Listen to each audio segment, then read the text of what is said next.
കടിച്ചലറിക്കൊണ്ടു ബാലിയും നില്ലു നില്ലുന്നണഞ്ഞോരു നേരം തഥാ.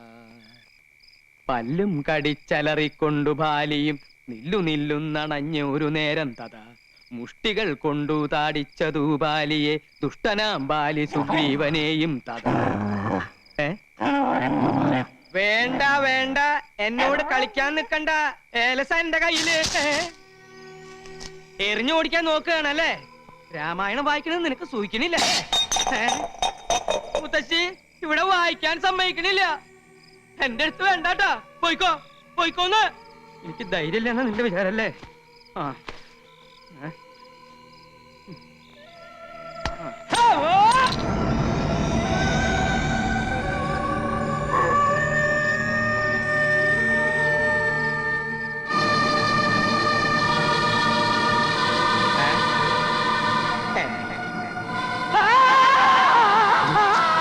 അയ്യേ, ഇത് ഞാനാണമ്മാവ.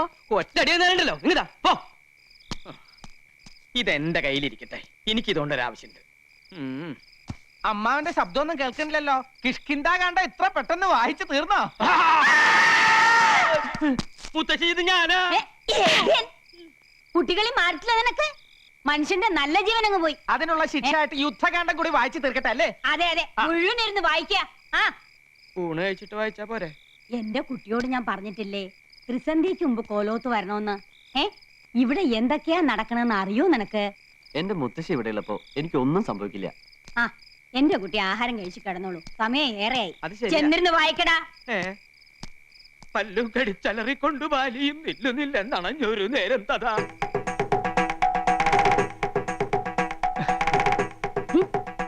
പരിഭവിക്കാതെ സ്വാമികളെ, ഈ പാലങ്ങോട്ട് കുടിക്ക്.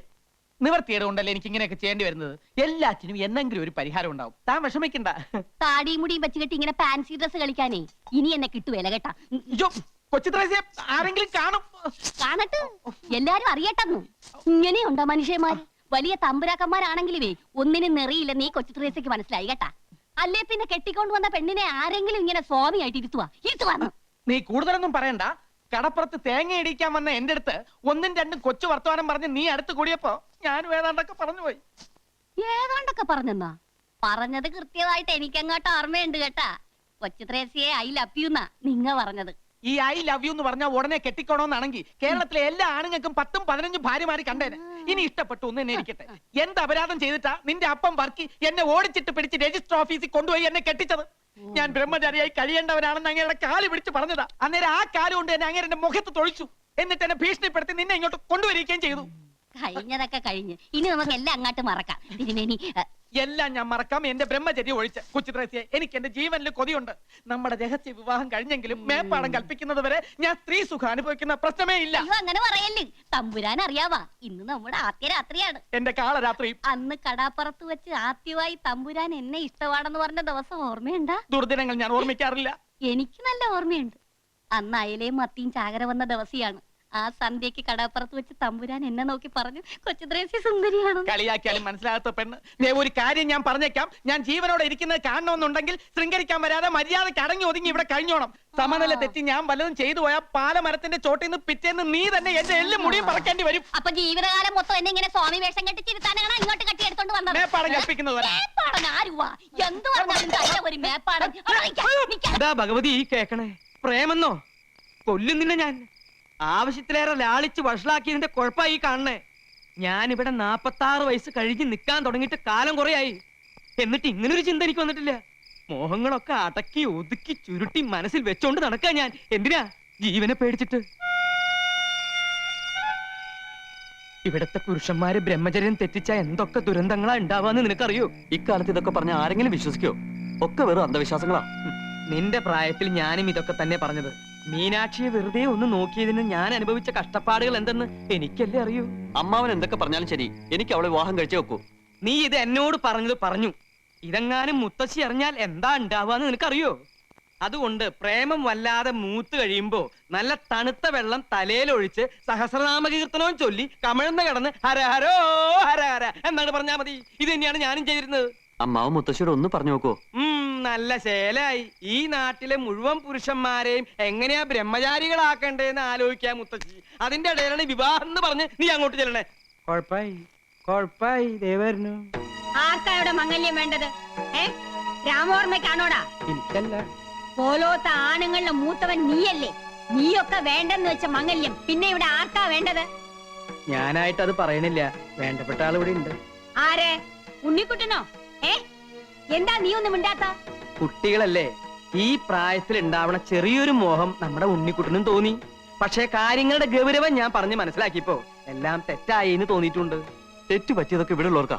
ഏതോ ദുർമന്ത്രവാദിയുടെ വാക്ക് കേട്ട് വേണ്ടാത്ത വെട്ടിത്തരങ്ങൾ ചെയ്യാം. ഞാനൊരു പെൺകുട്ടിയെ സ്നേഹിച്ച് വാക്ക് കൊടുത്തുപോയി. ഇവിടെ ആരും ഞങ്ങളുടെ വിവാഹത്തിന് സമ്മതിച്ചില്ലെങ്കിൽ നാളെ തന്നെ ഞാൻ ഇവിടെ രജിസ്റ്ററിങ് കൊണ്ടുവരും. ഉണ്ണിക്കുട്ട, ആരോടാ എന്താ സംസാരിക്കണമെന്ന് അറിയോ? നീ സംബന്ധം കഴിച്ചാൽ നിനക്ക് മാത്രല്ല ഇവിടെയുള്ള എല്ലാ പുരുഷന്മാർക്കും അപകട. കോലോത്ത് വീണ്ടും ദുർമരണങ്ങൾ ഉണ്ടാവും. പോലോത്ത ആചാരങ്ങളും അനുഷ്ഠാനങ്ങളും ലംഘിച്ചാൽ കടുത്ത ശിക്ഷയായിരിക്കും കിട്ടുക.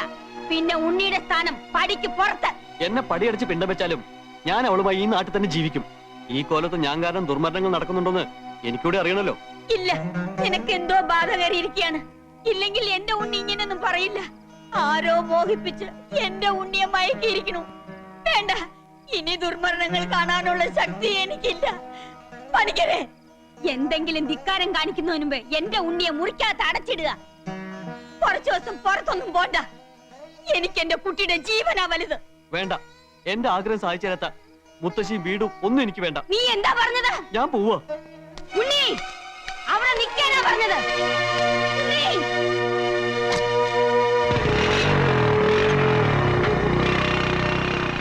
അവൻ എവിടെ പോകാനാ മുത്തശ്ശി? ഒരു മണിക്കൂറിനകം അവൻ തിരിച്ചു വരും. വരണ്ട. ഈ ആഗ്രഹം മനസ്സിൽ വെച്ചോണ്ടിരിക്കുന്നവൻ ഇനി കോലോത്തേക്ക് വരണ്ട. ഞാൻ ഇങ്ങോട്ട് വന്നിട്ട് നേരം കുറെ ആയേ ത്രേസ്യ. ഇനി അങ്ങോട്ട് പോട്ടെ. അങ്ങനെ ഇപ്പൊ പോവേണ്ട കേട്ടാ. കുറച്ചു നേരം കൂടി ഇരുന്നിട്ട് പോയാ മതിയെന്ന്. അയ്യോ, ഞാൻ ഇവിടെ ഇരുന്നിട്ട് ഒരു പ്രയോജനവും ഇല്ല. മേപ്പാടം മേപ്പാടൻ എന്ത് പറഞ്ഞാലും നിങ്ങളുടെ ഒരു മേപ്പാടൻ. അയാളെ എന്റെ കയ്യിലോട്ടൊന്ന് കിട്ടട്ടും. അയ്യാക്കട ഒരു ദുർഗന്ധവാദം. ആരാണ്ട് വരുന്നു. അങ്ങ് അകാലം അല്ല ത്രികാല ജ്ഞാനിയല്ലേ സ്വാമി? ശരണം ശരണം പൊന്നയ്യപ്പ. സ്വാമി അല്ലാതെ ശരണമില്ല. സ്വാമി ശരണം. രക്ഷിക്കണം. എന്റെ ഉണ്ണി ഈ കുടുംബത്തിന്റെ അന്തകനായി മാറാൻ പോണു. അവന് വിവാഹം കഴിക്കണമെന്ന് ഏതോ ഒരു പെണ്ണുമായി അവന് പ്രേമമാണെന്ന്. ഈ കുടുംബത്തിലെ പുരുഷന്മാർക്ക് ഈ ജന്മത്ത് സ്ത്രീ സുഖം പാടില്ലെന്ന് അറിയാലോ. എന്റെ മോന്റെ മനസ്സ് മാറ്റാൻ എന്തെങ്കിലും ഉപദേശിക്കണം. ഒന്നും മനസ്സിലാവുന്നില്ല. മനസ്സ് മാറ്റിത്തരാൻ ശ്രമിക്കാമെന്ന് അദ്ദേഹം പറയുകയായിരുന്നു. മാത്രമല്ല, ഈ കോലോത്തെ ആണുങ്ങൾക്ക് വിവാഹം കഴിക്കാൻ കഴിയുന്ന തരത്തിൽ ഒരു വിശേഷാൽ പൂജ നടത്തി തരാനും അദ്ദേഹത്തിന് ഉദ്ദേശമുണ്ട്.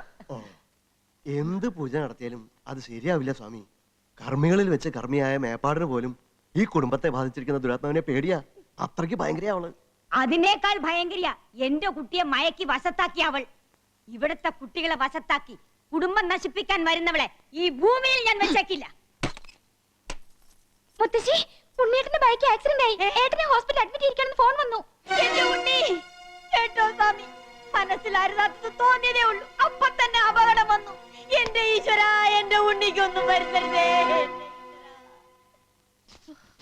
എന്റെ ഉണ്ണി ഈശോയെ, ഇത് എന്നാ പരീക്ഷണമാണ്.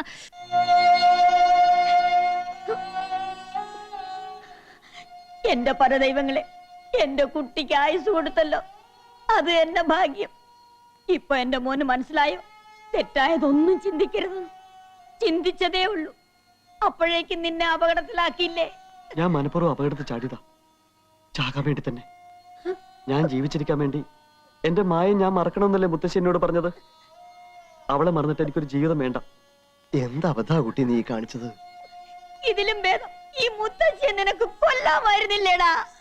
ഈശ്വരൻ തന്ന ജീവൻ സ്വയം അങ്ങോട്ട് നശിപ്പിക്കാന്ന് വെച്ചാ എന്താ പാപം എന്നറിയോ നിനക്ക്? മുത്തശ്ശി ഒന്ന് ക്ഷോഭിച്ചു എന്ന് കരുതി ഇതൊക്കെയാ ചെയ്യാ?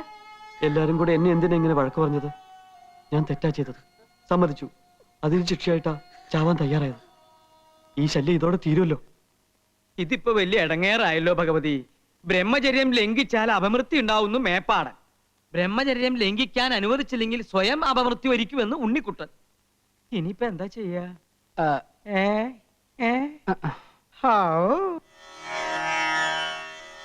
ഇന്ദ്രായ സുരഥിപതേ വജ്രഹസ്തായ സൂര്യപാർഷദേ നമഃ.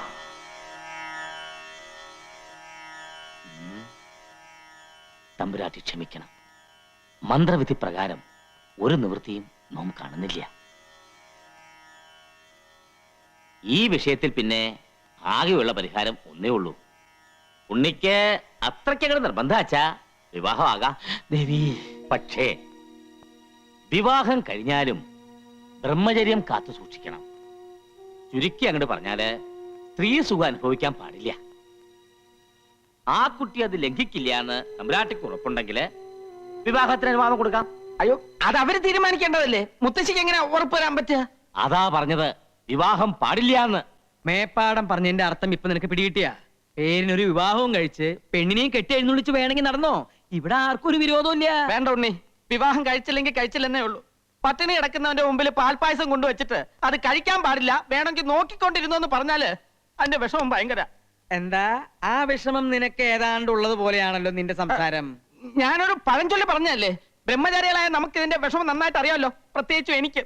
എന്റെ ആവേശാനന്ദ സ്വാമി ഇതൊക്കെ ആലോചിക്കുമ്പോ എന്റെ നെഞ്ചത്ത് തീ ആളിക്കത്തുക. തീ ആളി കത്താൻ നിന്റെ നെഞ്ചിൽ എന്താ പെട്രോൾ ടാങ്കാ കെട്ടി വെച്ചിരിക്കുന്നത്? അമ്മാവ, എടാ, ആണുങ്ങളായ കുറച്ചൊക്കെ മനസ്സിനൊരു സംയമനം വേണം. ഒരു സുന്ദരിയായ പെണ്ണിനെ വിവാഹം കഴിച്ച് ബ്രഹ്മചര്യം തെറ്റിക്കാതെ സംയമനം പാലിച്ച് ഞാൻ വേണമെങ്കിൽ കാണിച്ചു തരാം. അതൊന്നും അമ്മാവനെ കൊണ്ട് സാധിക്കില്ല. ഞാൻ കെട്ടി കാണിച്ചു തരാം. നടക്കില്ല അമ്മാവ. ആര് പറഞ്ഞു? ഞാൻ കാണിച്ചു നടക്കില്ല. തരാം. എന്താ രാമ? അല്ല, ഞാൻ ഈ കുട്ടിയോട് പറയായിരുന്നു എന്തിനാ ഇപ്പോഴും ഇങ്ങനെ വിവാഹത്തെ പറ്റി ചിന്തിച്ച് മനസ്സിന്റെ കൺട്രോൾ കളയുന്നെന്ന്. അതല്ലല്ലോ അമ്മാവൻ പറഞ്ഞത്, വേണമെങ്കിൽ കെട്ടി കാണിച്ച് കൺട്രോൾ. അത് തന്നെയാ ഞാൻ പറഞ്ഞത്. പിന്നെ വേറെ എന്തെങ്കിലും പറഞ്ഞോണ്ടൊന്നും എനിക്ക് ഓർമ്മയില്ല. നോക്കിയേ, ഇവന് പ്രാന്താ. കാര്യങ്ങളൊക്കെ ഉണ്ണി അറിഞ്ഞല്ലോ. നിന്റെ സങ്കടം കണ്ട് മുത്തശ്ശി മേപ്പാടിനോട് സംസാരിച്ചു. പക്ഷേ ഒരു നിവൃത്തിയില്ല കുട്ടിയെ. മായയെ സ്വന്താക്കാൻ വേണ്ടി എന്ത് ത്യാഗം ചെയ്യാനും ഞാൻ തയ്യാറാ. വിവാഹം കഴിഞ്ഞാലും ഞാൻ ബ്രഹ്മചാരിയായിട്ട് ഇരുന്നാ പോരെ? ബ്രഹ്മചര്യം എന്ന് പറഞ്ഞാ എന്താ അർത്ഥം എന്ന് അറിയോ നിനക്ക്? എല്ലാ അർത്ഥവും എനിക്കറിയാം മുത്തശ്ശി. വേറൊന്നും വേണ്ട. ജീവിതകാലം മുഴുവൻ അവൾ എൻ്റെ അടുത്ത് ഉണ്ടാവുമല്ലോ, അത് മതി. ഞങ്ങളുടെ വിവാഹം മുത്തശ്ശി നടത്തി തരണം. എന്താ സാവിത്രി ഇവനീ പറയണേ? നീ ഒന്ന് പറഞ്ഞു മനസ്സിലാക്കുക. പേരിനൊരു മംഗലം കഴിച്ചോണ്ട് എന്താ പ്രയോജനം? മോൻ സമ്മതിച്ചാൽ തന്നെ ഇങ്ങനൊരു വിവാഹത്തിന് ഏതെങ്കിലും പെൺകുട്ടി തയ്യാറാവോ? ഭാര്യയാകുക, പിന്നെ അമ്മയാകുക, മുത്തശ്ശിയാകുക, ഇതൊക്കെ എല്ലാ പെൺകുട്ടികളും ആഗ്രഹിക്കുന്നതാ. അതൊക്കെ വേണ്ടെന്ന് വെച്ച് നിന്റെ കൂടെ ജീവിക്കാൻ ആ കുട്ടി തയ്യാറാവോ? തയ്യാറാകും.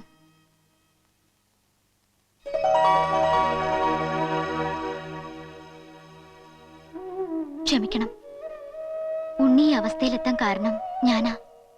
എല്ലാവർക്കും എന്നോട് ദേഷ്യം ഉണ്ടാവും അറിയാം. സാരില്ല, ഉണ്ണിയെ കാണാൻ വേണ്ടി കുറച്ചേരം ഞാൻ പുറത്ത് നിൽക്കണോ? മുത്തശ്ശി പറഞ്ഞതൊക്കെ ഞാൻ കേട്ടു. എല്ലാം അറിഞ്ഞോണ്ട് തന്നെ ഉണ്ണിയോടൊപ്പം ജീവിക്കാൻ ഞാൻ തയ്യാറാ. ഇത് ത്യാഗമൊന്നുമല്ല, സ്നേഹ. മുത്തശ്ശി പറയണതൊക്കെ ഞാൻ അനുസരിക്കാം. തറവാടിന്റെ രക്ഷയ്ക്ക് വേണ്ടി, ഉണ്ണിയുടെ ഭാര്യയാകാൻ വേണ്ടി ജീവിതകാലം മുഴുവൻ ഞാൻ അമ്മയാകാതിരിക്കാം. ബ്രഹ്മചര്യം കാത്തു സൂക്ഷിക്കാം. പക്ഷേ ഞങ്ങളോട് അകന്നു പോകാൻ മാത്രം മുത്തശ്ശി പറയരുത്. ഇനിയും മുത്തശ്ശിക്ക് സമ്മതിച്ചൂടെ? മോളുടെ പേരെന്താ? മായ. മായമോളി പറഞ്ഞതൊക്കെ സത്യമാണോ? സത്യമാണെങ്കിൽ തന്നെ മോളുടെ വീട്ടുകാർ ഇതിന് സമ്മതിക്കോ? എന്റെ ആഗ്രഹത്തിനെതിരായി വീട്ടിലൊന്നും പറയില്ല. നീ ഞങ്ങളെ തോൽപ്പിച്ചു കളഞ്ഞിരിക്കുന്ന കുട്ടിയെ. നിങ്ങളുടെ സ്നേഹം മനസ്സിലാക്കാൻ ഈ മുത്തശ്ശിക്ക് കഴിഞ്ഞില്ല. എല്ലാം ഇനി ഈശ്വര കൽപ്പിതം പോലെ വരട്ടെ. രാമ, ഉടനെ എന്നെ ഈ കുട്ടിയുടെ കാരണവന്മാരെ കണ്ട് സംസാരിച്ച് കാര്യങ്ങൾ തീരുമാനിച്ചോളൂ.